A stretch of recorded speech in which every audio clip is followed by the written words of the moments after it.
peace to all. This is your brother David Rodriguez with another episode of Hispaniola History Channel, and building off the last video regarding the surnames of possible Africans, slaves, or free people of color, we want to just build off of that and to go into the surnames of the conquistadors, the nobles in Hispaniola and throughout the Americas throughout the early Spanish colonization period.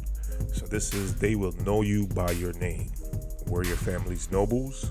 Were they conquistadors? Or were they slaves? They would know you by your name. Dominican patriotism and nationalism alone doesn't prove true loyalty to the island. La Patria Dominicano. Only through ancestry and genealogy can someone prove if their ancestors were on the right side of Hispaniola history. ¿Y de dónde tú eres? ¿Qué lo tuyo? What's more important in understanding the history of the island is not only referring to the differences between the West End, Haiti, Los Haitianos, and the East End, Santo Domingo, Dominican Republic, but also exploring the differences between the North Coast, Cibao Valley, Cibao, Santiago, and the South Coast of the island, Santo Domingo.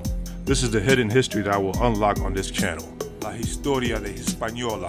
A new narrative and perspective will be formed, ya tú sabes, in order to shine light on the dynamics of skin tone, wealth, servitude, and independence. Dímelo. Oye, this is the Hispaniola History Channel, La Historia de Hispaniola, presented by David Rodriguez. The purpose of this presentation is to highlight the main figures that conquered Hispaniola, the Caribbean, and the Americas. Who were the black conquistadors? Who were the nobles of old Spain? The surnames of the Dominican Republic, and slaves, nobles, and conquistadors. We're going to do a cross comparison using the surnames. Here we go. First, let's deal with the topic or the idea of the conquistador. Many people have their own interpretation of what the word means and who they were. But according to Merriam-Webster's dictionary, the definition for conquistador goes as follows. It says specifically a leader in the Spanish conquest of America, and especially of Mexico and Peru in the 16th century. You can see the image there on the right, an historical image, an historical drawing that you can find in the Fine Arts Museum. The image contradicts the images that we get depicting Christopher Columbus, and this would have been more consistent with the appearance of certain individuals who were traveling the seas at that time. This is just showing you a brief map in collaborations with the time periods that these things were going on. So who conquered Latin America? Because in the definition, it primarily focuses on Mexico and Peru.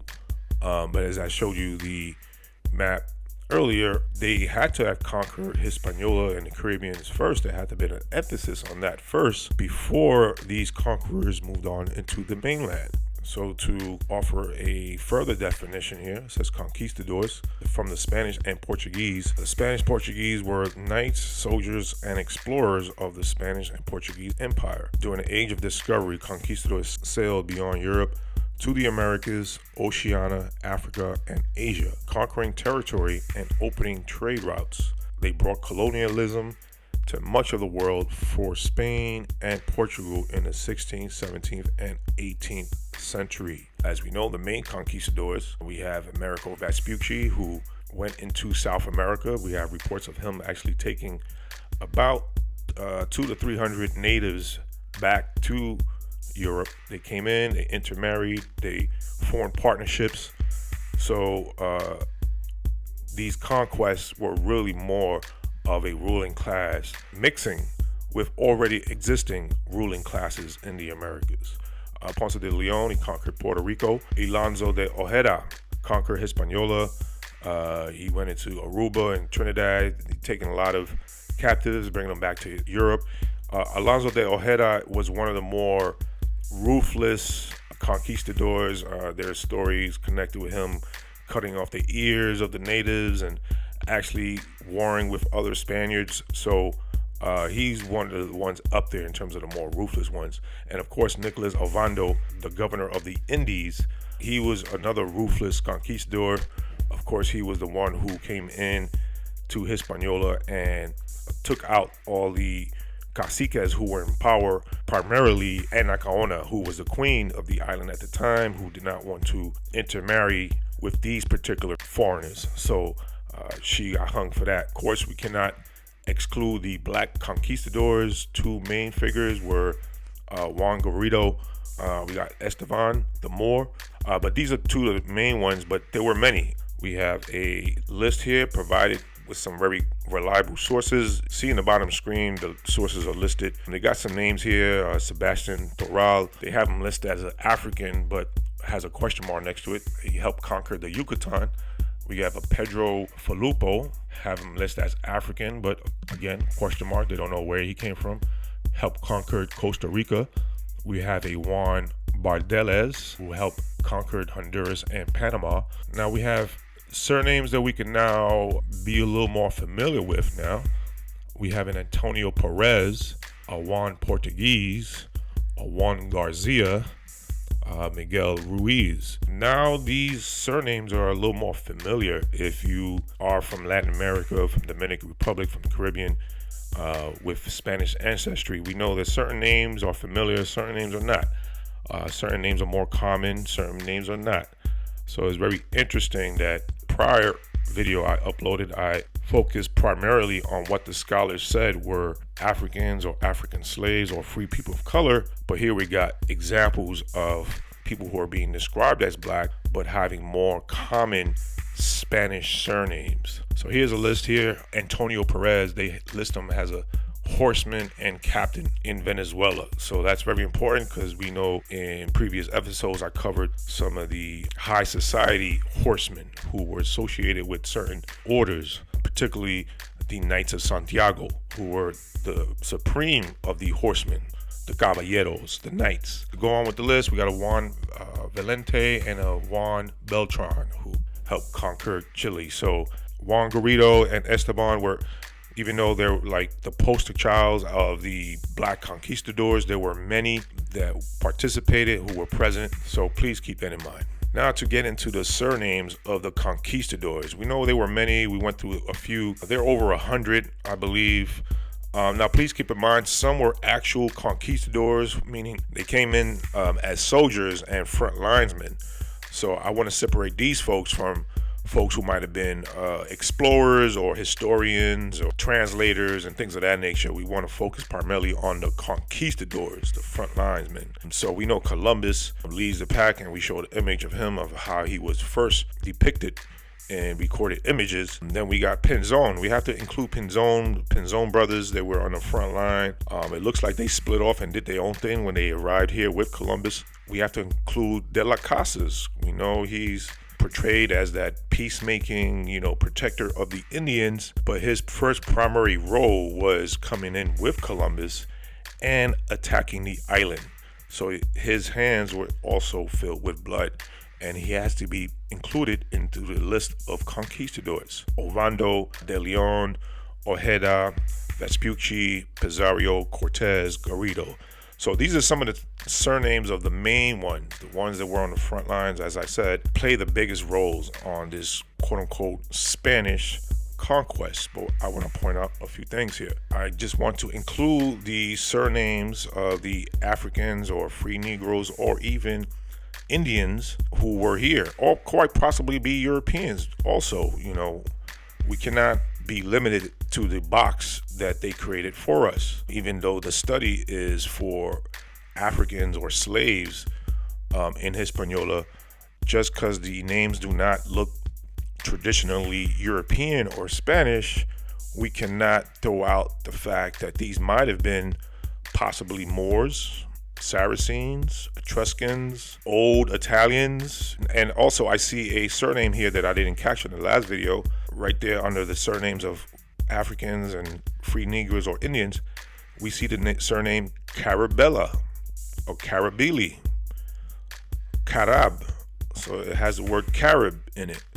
And in the previous video, I highlighted a map, an old map that had the word Caribana in South America, highlighting a big, huge section of South America that had the word Caribana in it. And here we have some folks in the records in Hispaniola with the surname Carabelli. So as you can see here is side by side with the surnames of conquistadors that we covered previously. So these are some of the names, but still there's a group of surnames not being represented. Some of these names seem Spanish while others appear foreign. Are modern day Dominicans connected to these surnames in any way?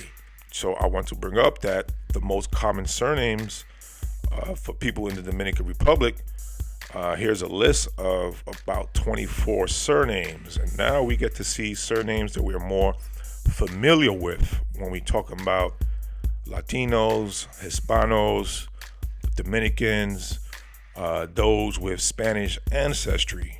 Names like Rodriguez, Perez, Martinez, Garcia, Reyes, Sanchez, Diaz, Pena, Jimenez, Ramirez, Hernandez, Rosario, Gonzalez, Santana, Nunez, Castillo, De La Cruz, Cruz, Guzman, Gomez, Santos, Lopez, Fuentes, Vasquez. Now, these are surnames that we are familiar with. These are our cousins, these are our brothers, our sisters, our neighbors, our vecinos in Dominican Republic and throughout Latin America, right? So I posed this question a few videos back. I did a video called the Spanish Conquest Conspiracy, in which I brought this topic up, this point up, in which there's a discrepancy between these names of conquistadors and with the names of common Latin American people with common Spanish ancestry. There's a discrepancy there. Now, we read the list of some of the black conquistadors and some of their surnames. Not all, but some might be familiar to names that we know to be Spanish. But the vast majority of those conquistadors have strange names. And now let's go into the noble surnames of Old Spain, which are closely related to common surnames of the Dominican Republic. Here we have the list of the names of Spain, Old Spain: Garcia, Martinez, Rodriguez, Fernandez, Sanchez, Lopez, Martin, Perez, Gonzalez, and the last one being Mohammed, which is very interesting, which shows that there's still that presence, that Arabic presence within Spain. There is that Arabic presence in the Americas. It just got lost and hidden throughout time, right? The Moriscos, the Ladinos, right? All these folks got blended into Latin America. Now, if you put this side by side with the names of those in the Dominican Republic, it's almost like an even match. You see the first top 10 names almost matches exactly with the names of Old Spain. This is an interesting point because these are surnames connected with old kingdoms. Garcia family, the Sanchez family, the Lopez family. These are the kings. These are old kings of Spain, right? Martinez, Fernandez, Santana, names of nobility, right? Why weren't these folks on the front lines of the quote-unquote Spanish conquest? The Pena family, the Rodriguez, come on now, Rosario. Where were these families during the Spanish conquest? Right? So here's a cross comparison. Here's some of the common conquistador surnames I've listed earlier. The list we have with the surnames of the so-called Africans, free Negroes, or Indians, indigenous Indians in Hispaniola, and surnames of more recognizable Spanish surnames that we have in the Dominican Republic today. With so much differences in surnames, were the conquistadors really Spanish? It appears the main conquerors of Latin America had French, Italian, and possibly African and indigenous origins. Look at the names. Columbus, we know his background. He was Italian, same with the Pinzon. Del Casas, right? These people had non-traditional Spanish backgrounds, right? Vespucci, Pizarro, right? These are Italians. Cortez, if you do his family background, is French. Is not part of that old Spanish nobility that we are familiar with, those top 10 or even top 20 surnames in the Dominican Republic and in Latin America. So where did these conquistadors come from? If we want to call it the Spanish Conquest. So now we have to see that there's a difference between Spanish and Spaniard, right? Because the Spaniards were the old nobility of Spain. Names we could know and are familiar with. So who were these conquistadors? So with that, I just want to leave that question out there in the air. Tell me what you think. Leave a comment in the comment section. Share some of your thoughts. This is your brother David Rodriguez with another episode of Hispaniola History Channel. Hope you got some great insight, or at least can start asking some questions and challenging this narrative of what we call American history and the Spanish conquest. Peace.